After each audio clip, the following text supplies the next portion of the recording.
আসসালামু আলাইকুম সবাইকে। This is Faria. সবাইকে রামাদান মুবারক। রোজার মধ্যে এটাই হচ্ছে আমার কথা বলা বা টকিং ভিডিও আপলোড করছি। সো আমি আসলে সময় করে পারি নাই যে ভিডিও আপলোড করব, কারণ রোজার মধ্যে আমার মনে হয়েছে আমার সময়গুলা মোস্টলি স্পেন্ড করা উচিত আমার ফেথ আরও স্ট্রং করার জন্য, আমার আল্লাহর প্রতি যে বিশ্বাসটা, যে ইবাদতটা আমি যেন সেটা আরও বেশি বেশি করে করতে পারি, সেটাই চেষ্টা করেছি। সো এই জন্য আমার একদমই ভিডিও বানানো বা অন্য কোনো কিছুর প্রতি ওরকম কোনো অ্যাট্রাকশন ছিল না অ্যাকচুয়ালি, যেটা সত্যি কথা বলতে। সো এই জন্য আমার এতদিন কোনো ভিডিও আপলোড করা হয় নাই, যেটার জন্য আমি এক্সট্রিমলি সরি। এবং সো আজকে আমি ভিডিও বানাচ্ছি। উইকের মধ্যে আমি টুকটাক একটু চেষ্টা করেছি, যখন যেটা বানিয়েছি টুকটাক একটু শ্যুট করার, ফিল্ম করার। সো সেগুলাই আমি আজকে আপনাদের দেখাচ্ছি। একটু রোজার বাজারে আমি কি কি নিয়েছি এবং আমি কিভাবে রোজার মধ্যে বাসাটা একটু ক্লিন আপ করার চেষ্টা করছি। সো আশা করছি সবার আমার আজকের ভিডিওটা ভালো লাগবে। সো ভালো লাগলে অবশ্যই সবাই আমার ভিডিওতে লাইক দিবেন, সাবস্ক্রাইব টু মাই চ্যানেল, আর আশা করি সবাই আমার পাশে থাকবেন। Thank you.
এখানে একটা মজার জিনিস হচ্ছে, অন্য সব জায়গায় স্পেশালি আমাদের দেশে রোজার সময় সব কিছুর দাম বেড়ে যায়, কিন্তু এখানে হচ্ছে স্পেশাল একটি সেকশন করা হয় রামাদান উপলক্ষে, এবং সব কিছুতেই সেল দেওয়া হয়, স্পেশালি হাফ প্রাইস দেওয়া হয়, যেটা মানে খুবই ইন্টারেস্টিং এবং খুবই ভালো। এটা আসলে আমাদের দেশেও প্র্যাকটিস করা উচিত। কেন করে না আমি জানি না। রোজা আসলে আরও সব কিছুর দাম বেড়ে যায়, কিন্তু এখানে পুরাই উল্টা, সব কিছু সেলে থাকে, দাম কমে যায়।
আসসালামু আলাইকুম সবাইকে, রমাদান মোবারক। সো আজকে হচ্ছে আমি হালিম রান্না করেছি। এই যে হাঁড়ি ভর্তি হালিম। আসলে একদিন করে 2-3 দিন খাওয়ার চেষ্টা করি, এই জন্য একটু বেশি করে করা হয়েছে। তো চলেন দেখি আমি আর কি কি বানাই আর আজকে ইফতারিতে। আমি এখানে হচ্ছে পেঁয়াজু করার জন্য সব কিছু রেডি করে রেখেছি। এখনও কিছুক্ষণ সময় বাকি আছে ইফতারের জন্য, আমি এখনও ওটা মাখাইনি। তো এখানে ডাল বাটা আছে, পেঁয়াজ কুচি, মরিচ কুচি, ধনিয়া পাতা, আর এখনও আমি মশলা কিছু দিই নাই। লবণ মশলাগুলো দিতে হবে, সেগুলো আমি দেওয়ার সময় দেখিয়ে দিব। সো পেঁয়াজুতে আমি আরও দিয়ে নিচ্ছি হচ্ছে মরিচের গুঁড়া। আমরা একটু স্পাইসি পছন্দ করি, সো একটু বেশি দিচ্ছি। আর একটু দিয়ে দিই।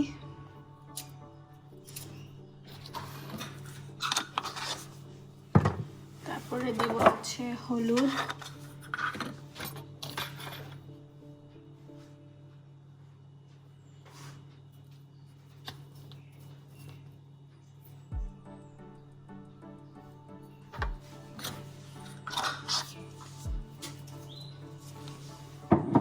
আর আমি একটু জিরার গুঁড়া দিই।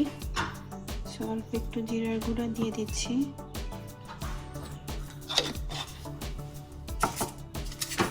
আর এখন দিব হচ্ছে লবণ।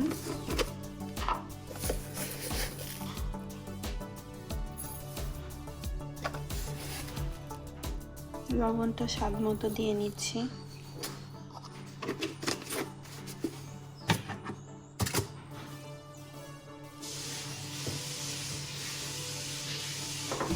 আর দিব হচ্ছে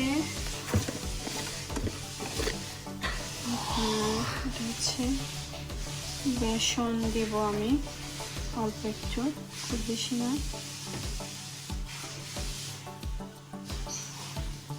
ব্যাস এটুকু দিলেই হবে।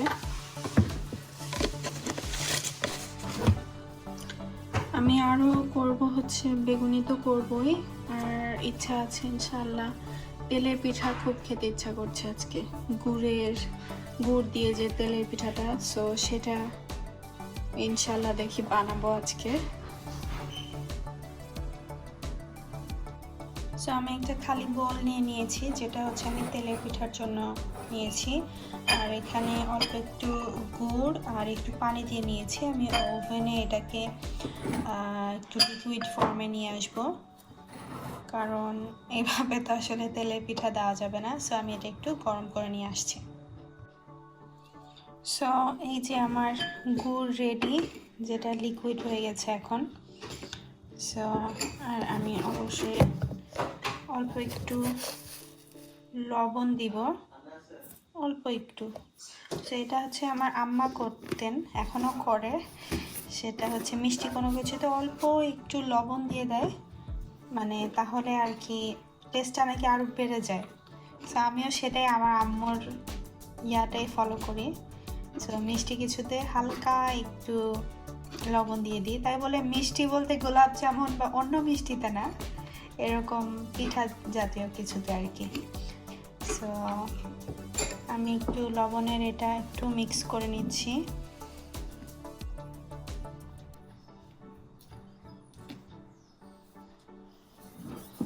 এখন এটার মধ্যে আমি গুড়টা দিয়ে দিব।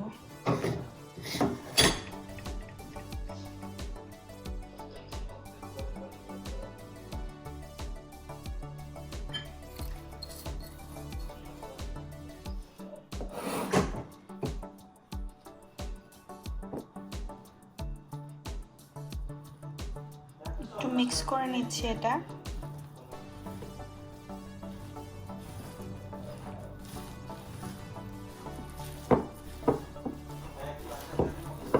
সুন্দর একটা কালার আসছে।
ইফতারি পরে এরকম এক কাপ চা হয়ে গেলে আর কি লাগে।